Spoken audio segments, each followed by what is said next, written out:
Hello friends, कैसे हैं आप सब लोग। आशा करता हूं कि आप सब लोग बहुत अच्छे होंगे, मस्त होंगे, स्वस्थ होंगे।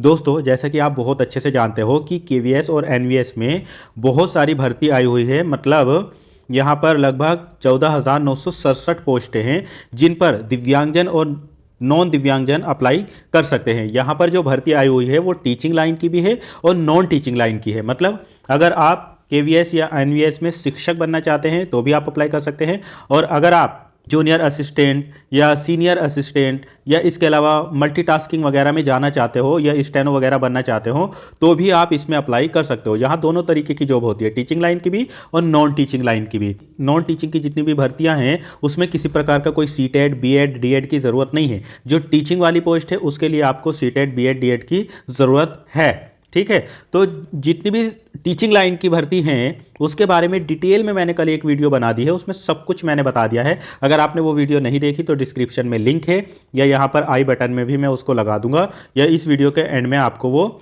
मिल जाएगी, तो उसको ज़रूर देख लेना अगर आपको केवीएस या एनवीएस में शिक्षक बनना है तो।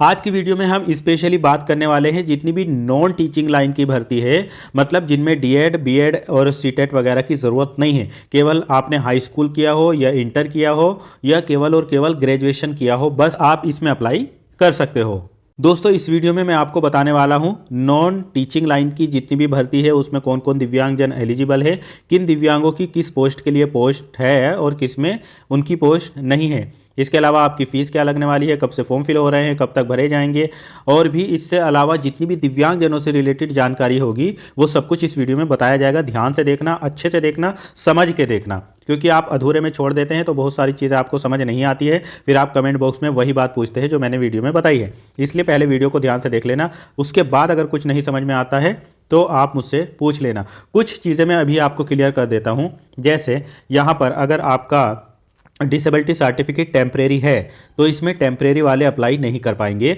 उनको मतलब किसी प्रकार का कोई भी रिजर्वेशन नहीं मिलेगा टेम्परेरी वालों को। इसमें जो परमानेंट है उन्हीं को रिजर्वेशन यहाँ पर मिलेगा। एक चीज़ और, अगर आप ओबीसी कैटेगरी से बिलोंग करते हैं तो आपका जो कास्ट सर्टिफिकेट है वो सेंट्रल लेवल का होना चाहिए और 1 जनवरी 2025 के बाद का होना चाहिए। 1 जनवरी 2025 से पहले का नहीं चलेगा। तो अगर आपने अभी तक नहीं बनवाया है तो बनवा लो। अगर आपका 1 जनवरी 2025 से पहला है और आप ओबीसी एनसीएल से बिलोंग करते हैं तो उसको हटाओ, दूसरा बनवा लो। ठीक है, क्योंकि 1 जनवरी 2025 के बाद का ही चलेगा।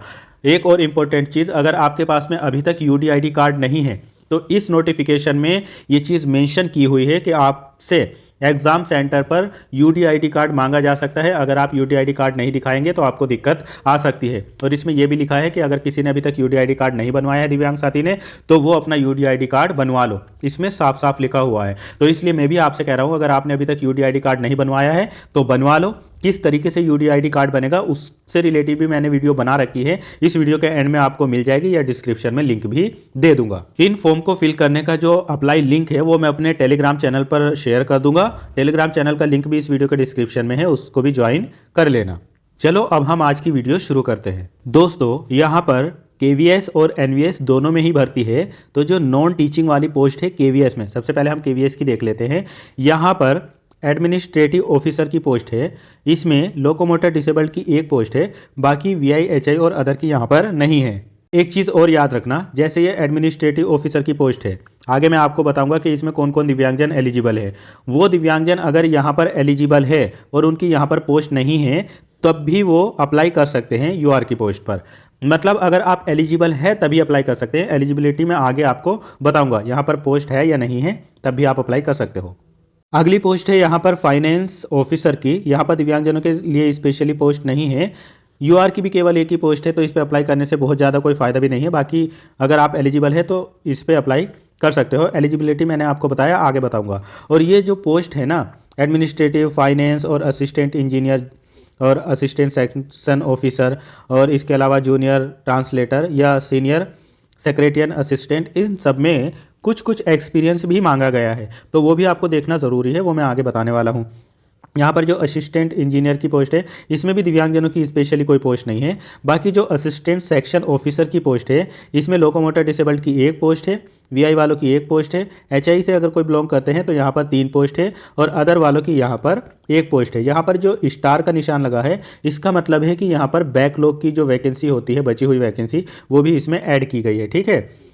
अगली पोस्ट है यहाँ पर जूनियर ट्रांसलेटर की, इसमें केवल वीआई वालों की एक पोस्ट है, बाकी और डिसेबल्ड की नहीं है। फिर यहाँ पर सीनियर सेक्रेटरियन असिस्टेंट की जो पोस्ट है एसएसए की, उसमें लोकोमोटर डिसेबल्ड की 3 पोस्ट है और वीआई वालों की भी यहाँ पर 5 पोस्ट है, एचआई वालों की भी यहाँ पर 6 पोस्ट है, बाकी अदर डिसेबल्ड की भी यहाँ पर 6 पोस्ट है। इसके बाद आता है जूनियर सेक्रेटरियन असिस्टेंट यानी जेएसए की, इसमें लोकोमोटर डिसेबल्ड की 9 पोस्ट है, बाकी वीआई पर्सन की यहाँ पर 14 पोस्ट हैं, एचआई वालों की भी यहाँ पर 13 पोस्ट है और अदर डिसेबिलिटी की भी यहाँ पर 15 पोस्ट है। तो सबसे ज़्यादा इसी में पोस्ट है। बाकी स्टेनो ग्रेड 1 में यहाँ पर लोकोमोटर डिसेबल्ड की तो नहीं है, बाकी वीआई वालों की एक पोस्ट है और किसी की भी यहाँ पर नहीं है। स्टेनो ग्रेड 2 में एलडी वालों की एक पोस्ट है, वीआई वालों की एक पोस्ट है और एचआई वालों की भी यहाँ पर 2 पोस्ट है, बाकी अदर वालों की नहीं है। अभी दोस्तों हमने देखा केवीएस में, अब हम देखते हैं एनवीएस में नॉन टीचिंग की भर्ती। यहाँ पर junior secretariat assistant RO cadre में है इनके, तो इसमें लोकोमोटर डिसेबल्ड की एक पोस्ट है, बाकी वीआई की नहीं है, एचआई वालों की भी एक है और अदर की भी एक है। फिर जूनियर सेक्रेटरियन असिस्टेंट की ही है जो इनके जेएनवी कैडर में है, यहाँ पर एलडी वालों की 6 पोस्ट है, वीआई वालों की भी 5 पोस्ट है और एचआई वालों की भी 6 पोस्ट है, अदर डिसेबल्ड की भी यहाँ पर 6 पोस्ट है। अगर किसी को लैब अटेंडेंट बनना है तो उसमें एलडी वालों की 2 पोस्ट है, वीआई वालों की 1 पोस्ट है, एचआई वालों की 2 पोस्ट है और अदर डिसेबल्ड की यहाँ पर 2 पोस्ट है। अगली पोस्ट है यहाँ पर मल्टीटास्किंग स्टाफ की, ये एनवीएस में ही है और यहाँ पर एलडी की और वीआई वालों की कोई पोस्ट नहीं है, एचआई वालों की यहाँ पर 1 पोस्ट है और अदर वालों की भी नहीं है। लेकिन अगर एलडी और वीआई और अदर वाले डिसेबल्ड मल्टीटास्किंग स्टाफ की पोस्ट पर एलिजिबल है, वो मैं आगे बताऊंगा, तो वो यहाँ पर अप्लाई कर सकते हैं। यूआर की भी यहाँ पर 11 पोस्टें है। देखो यहाँ पर देख लेते हैं कि किस पोस्ट के लिए कौन डिसेबल्ड एलिजिबल है। जैसे सबसे पहली पोस्ट थी यहाँ पर असिस्टेंट ऑफिसर की, इसमें अगर आप टोटली ब्लाइंड या लो विजन है तो अप्लाई कर सकते हो, डेफ एचएच वाले हो तो अप्लाई कर सकते हो। एलडी कैटेगरी में आपके एक हाथ में दिक्कत है, दोनों हाथों में दिक्कत है, एक पैर में दिक्कत है या दोनों पैरों में, या एक हाथ एक पैर में या दोनों पैर एक हाथ में या दोनों पैर दोनों हाथों में भी दिक्कत है, या CP LC DW AAV MDY या HDSI और अदर कैटेगरी में MI MD है तो भी आप इसमें अप्लाई कर सकते हो। अगर डिसेबल्ड की स्पेशली यहाँ पर पोस्ट नहीं है और यहाँ पर आप एलिजिबल हो तो आप इसके लिए अप्लाई कर सकते हो। अब देखो अगली पोस्ट है यहाँ पर फाइनेंस ऑफिसर की, इसमें अगर कोई ब्लाइंड या लो विजन है तो अप्लाई कर सकते हैं, डेफ एचएच वाले भी अप्लाई कर सकते हैं। एलडी कैटेगरी में OA BA OL BL OL BL OA या BLA या LC DW AAV MDY HDSI और इसके अलावा अदर कैटेगरी में MD वाले भी अप्लाई कर सकते हैं। अगली पोस्ट है यहाँ पर असिस्टेंट इंजीनियर की, इसके लिए VI वाले अप्लाई नहीं कर सकते, बाकी डेफ एचएच वाले अप्लाई कर सकते हैं और LD कैटेगरी में OA OLC PLC DW AAV HDSI और अदर में भी SLD MI MD अप्लाई कर सकते हैं। फिर नेक्स्ट है यहाँ पर असिस्टेंट सेक्शन ऑफिसर, इसके लिए totally blind low vision deaf HH apply कर सकते हैं। LD कैटेगरी में OA BA OL BL OA LC PLC DW और AAV HDSI वाले और अदर कैटेगरी में SLD MI MD वाले भी अप्लाई कर सकते हैं। नेक्स्ट पोस्ट है यहाँ पर सीनियर सेक्रेटरियन असिस्टेंट की, यहाँ पर totally blind low vision deaf HH apply कर सकते हैं। LD कैटेगरी में OA BA OL BL OAL MDY CP LC DW AAV HDSI वाले भी अप्लाई कर सकते हैं, SLD MI और MD वाले भी अप्लाई कर सकते हैं। अगली पोस्ट है यहाँ पर जूनियर सेक्रेटरियन असिस्टेंट यानी JSC की, इसके लिए totally blind low vision deaf HH apply कर सकते हैं। LD कैटेगरी में OA OL OAL CP LC DW AAV HDSI वाले अप्लाई कर सकते हैं, यहाँ पर बोध लेग वाले अप्लाई नहीं कर सकते हैं, बाकी अदर कैटेगरी में SLD MI MD भी अप्लाई कर सकते हैं। अगली पोस्ट है यहाँ पर स्टेनो ग्रेड 1 की, इसमें totally blind low vision apply कर सकते हैं, HH वाले अप्लाई कर सकते हैं, यहाँ पर डेफ वाले अप्लाई नहीं कर सकते। इसके अलावा LD कैटेगरी में OA BL OA OL BL OAL CPLC DW AAV HDSI और अदर में ASD SLD MI और MD वाले भी अप्लाई कर सकते हैं। फिर नेक्स्ट है स्टेनोग्राफर ग्रेड 2 की, यहाँ पर भी totally blind low vision deaf वाले नहीं कर सकते, HH वाले अप्लाई कर सकते हैं और LD कैटेगरी में OA OL BL OL CPLC DW AAV HDSI और अदर डिसेबिलिटी में ASD SLD MI और MD वाले अप्लाई कर सकते हैं। नेक्स्ट है यहाँ पर जूनियर ट्रांसलेटर। इसमें totally blind, low vision, deaf H apply कर सकते हैं। एलडी कैटेगरी में OA, BLOA या OL BL या OL या BLA, MDY, CPL, CDW, AAV, HDSI apply कर सकते हैं। और अदर कैटेगरी में भी SLD, MI और MD वाले अप्लाई कर सकते हैं। फिर नेक्स्ट है यहाँ पर लैब अटेंडेंट की। इसमें अगर कोई लो विजन है तो अप्लाई कर सकते हैं, यहाँ पर टोटली ब्लाइंड नहीं कर सकते। बाकी डेफ एच वाले कर सकते हैं। और LD कैटेगरी में OL, CPL, CDW, AAV, HDSI वाले अप्लाई कर सकते हैं। अदर डिसेबिलिटी में यहाँ पर ASD मॉडरेट हो या माइल्ड हो, ID, SLD, MI और MD वाले भी अप्लाई कर सकते हैं। अब नेक्स्ट पोस्ट है यहाँ पर मल्टीटास्किंग स्टाफ की। इसके लिए अगर आप टोटली ब्लाइंड, लो विजन है तो अप्लाई कर सकते हैं। डेफ एच है तो भी अप्लाई कर सकते हैं। और LD कैटेगरी में आपके एक हाथ में या दोनों हाथों में, एक पैर में, दोनों पैरों में, एक हाथ एक पैर में, या CP, LC, DW, AAV, MDY, HDSI वाले अप्लाई कर सकते हैं। और अदर कैटेगरी में भी ASD और SLD, MI, MD अप्लाई कर सकते हैं। तो जैसे मल्टीटास्किंग में अगर लोकोमोटर डिसेबल्ड की या VI की स्पेशली पोस्ट नहीं है लेकिन आप यहाँ पर एलिजिबल है तो आप इसमें अप्लाई कर सकते हो। बस आपको एज अ जनरल क्वालिफाइड करना पड़ेगा। अब दोस्तों मैं आपको बताऊंगा किस पोस्ट के लिए क्या क्वालिफिकेशन चाहिए, कितनी एज मांगी गई है, पे लेवल क्या मिलने वाला है, ये सारी चीज़ें यहाँ पर देखने वाले हैं। देखो, सबसे पहले तो किसी भी पोस्ट के लिए अप्लाई करने के लिए आपकी एज जो है वो मिनिमम 18 ईयर्स होनी चाहिए।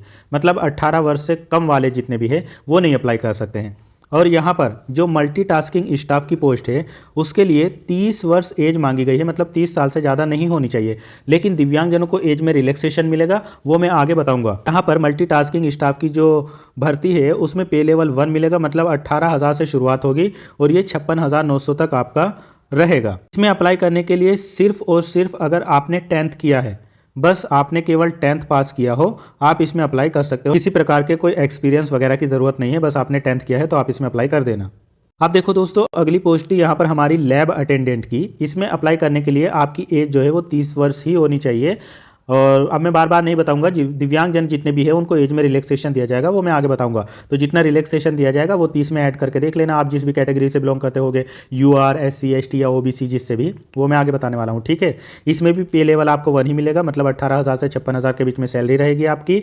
और यहाँ पर लैब अटेंडेंट में अप्लाई करने के लिए आपने 10th क्लास पास की हो और उसके साथ में आपने अगर सर्टिफिकेट या डिप्लोमा इन लेबोरेटरी टेक्निक में है तो अच्छी बात है, आप इसमें अप्लाई कर सकते हो। या अगर केवल आपका 10th है, आपके पास में डिप्लोमा या सर्टिफिकेट लैब टेक्निक का नहीं है और आपने 12th जो है वो साइंस साइड से किया है तो भी आप अप्लाई कर सकते हो। फिर आपका 10th तो होगा ही, जब आपने 12th किया है तो 10th तो होगा ही, और उसके साथ में ये डिप्लोमा की ज़रूरत नहीं है। तो अगर आपने 12th साइंस साइड से किया है तो फिर ये डिप्लोमा सर्टिफिकेट की ज़रूरत नहीं है, आप अप्लाई कर सकते हो। अगर आपने 12th साइंस साइड से नहीं किया है तो फिर 10th के साथ में आपके पास में सर्टिफिकेट डिप्लोमा लेबोरेटरी टेक्निक में होना चाहिए। यहाँ पर भी किसी प्रकार के कोई एक्सपीरियंस वगैरह की ज़रूरत नहीं है। दोस्तों अगली पोस्ट है यहाँ पर जूनियर सेक्रेटरियन असिस्टेंट की। इसके लिए पे लेवल जो रहेगा आपका 2 रहेगा, मतलब 19,900 से 63,200 तक आपकी सैलरी रहने वाली है। यहाँ पर मैक्सिमम एज जो मांगी गई है वो 27 वर्ष मांगी गई है, इससे ऊपर नहीं होनी चाहिए। और दिव्यांगजनों को रिलैक्सेशन दिया जाएगा। यहाँ पर अप्लाई करने के लिए देख लो, यहाँ पर जूनियर असिस्टेंट की जो पोस्ट थी वो KVS और NVS दोनों में ही है, तो दोनों का क्राइटेरिया भी अलग है। KVS में अगर आप अप्लाई कर रहे हैं तो 12th होना चाहिए, आपने 12th किया हो और आपकी टाइपिंग स्पीड जो है वो 35 वर्ड पर मिनट इंग्लिश में हो या 30 वर्ड पर मिनट हिंदी में हो।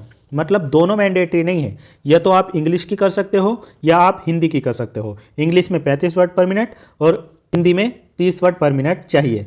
अब अगर आप जूनियर सेक्रेटरियन असिस्टेंट के लिए NVS में अप्लाई कर रहे हो तो यहाँ पर भी आपके पास में 12th तो होना ही चाहिए और उसके साथ में टाइपिंग स्पीड जो है वो 30 वर्ड पर मिनट इंग्लिश में होनी चाहिए और 25 वर्ड पर मिनट हिंदी में होनी चाहिए। आप इंग्लिश में कर सकते हो या हिंदी में। अगर इंग्लिश में करेंगे तो 30 वर्ड पर मिनट चाहिए और हिंदी में करोगे तो 25 वर्ड पर मिनट चाहिए। या अगर इतना कुछ नहीं है आपके पास में तो आपके पास में 12th है और उसके साथ में secretarial practice and office management as vocational subject आपका रहा है तो भी आप यहाँ पर अप्लाई कर सकते हो। या केवल और केवल 12th है और उसके साथ में आपके पास में इंग्लिश हिंदी की टाइपिंग है, दोनों में से कोई एक की, तो आप अप्लाई कर सकते हो। यहाँ पर भी किसी प्रकार का कोई एक्सपीरियंस नहीं मांगा गया है।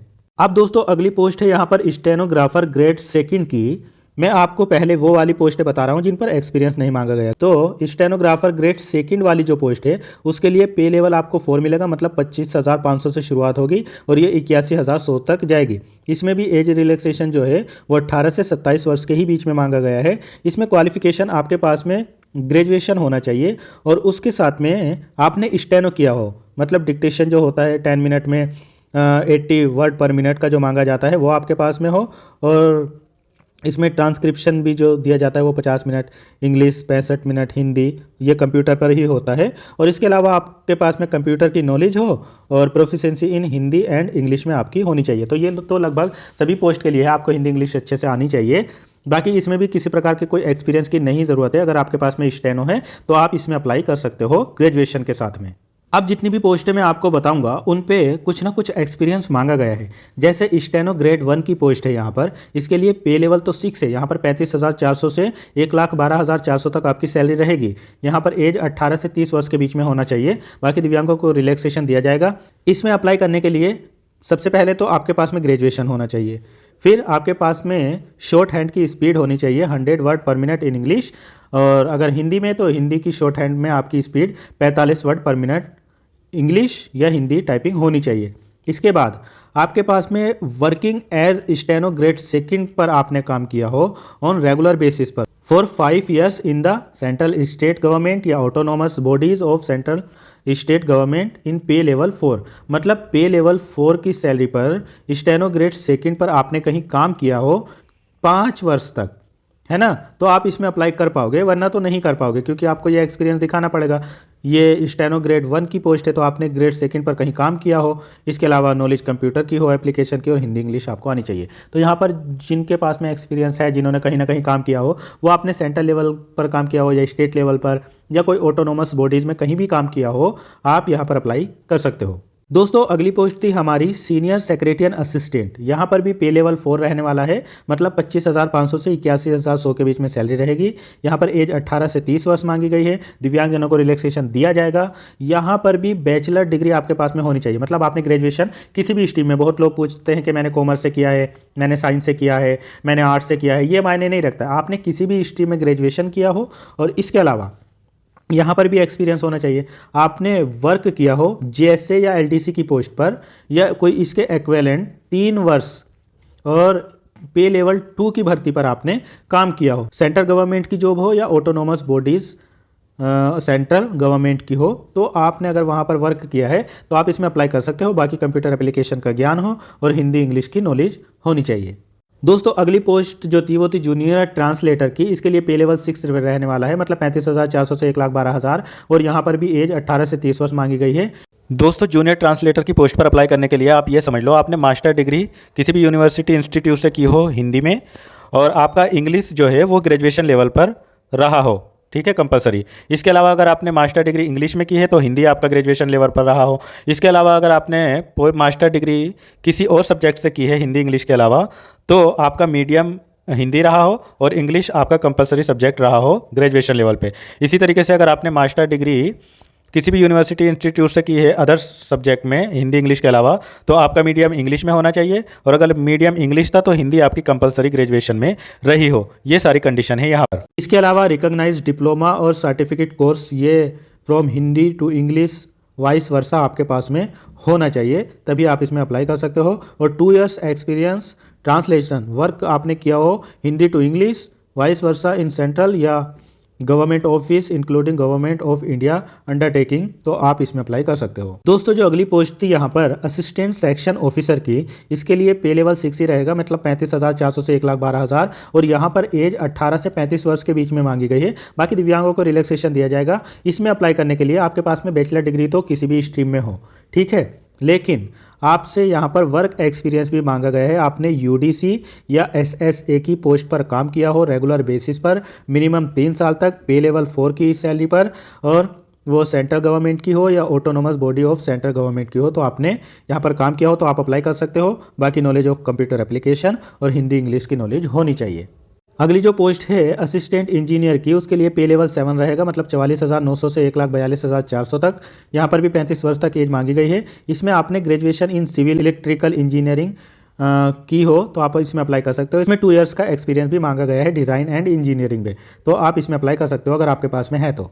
दोस्तों अगली पोस्ट यहाँ पर फाइनेंस ऑफिसर की, इसमें पे लेवल 7 रहेगा और 35 वर्ष तक एज मांगी गई है। इसमें आपने अगर बैचलर डिग्री कॉमर्स से की है 50% मार्क्स के साथ में, तो आप इसमें अप्लाई कर सकते हो। At least 4 years post graduation experience आपके पास में ऑडिट एंड अकाउंट्स वर्क का होना चाहिए, तो अप्लाई कर सकते हो। बाकी आप इसमें आगे भी और बहुत कुछ दिया है, ये देख सकते हो। दोस्तों यहाँ पर जो हमारी सबसे पहली पोस्ट थी एडमिनिस्ट्रेटिव ऑफिसर की, इसके लिए पे लेवल आपको 10 मिलेगा, मतलब 56,100 से आपकी सैलरी शुरू हो जाएगी और यहाँ पर 1,77,500 तक रहने वाली है। इसमें एज 18 से 45 वर्ष के बीच में मांगी गई है, बट दिव्यांगजनों को रिलैक्सेशन भी दिया जाएगा। इसमें अप्लाई करने के लिए आपने किसी भी स्ट्रीम में ग्रेजुएशन किया हो और 3 इयर्स रेगुलर सर्विस आपने एज अ सेक्शन ऑफिसर के बेस पर दी हो, एट लीस्ट जिसका पे लेवल 7 रहा हो, वो सेंट्रल गवर्नमेंट ऑटोनोमस बॉडीज कहीं पर भी आपने काम किया है तो आप इसमें अप्लाई कर सकते हो। बाकी नॉलेज ऑफ कंप्यूटर की होनी चाहिए तो आप इसमें अप्लाई कर सकते हो। अब देखो दिव्यांग साथियों को जो रिलैक्सेशन मिलेगा वो भी देख लो। यहाँ पर अगर आप SC ST से बिलोंग करते हो तो आपको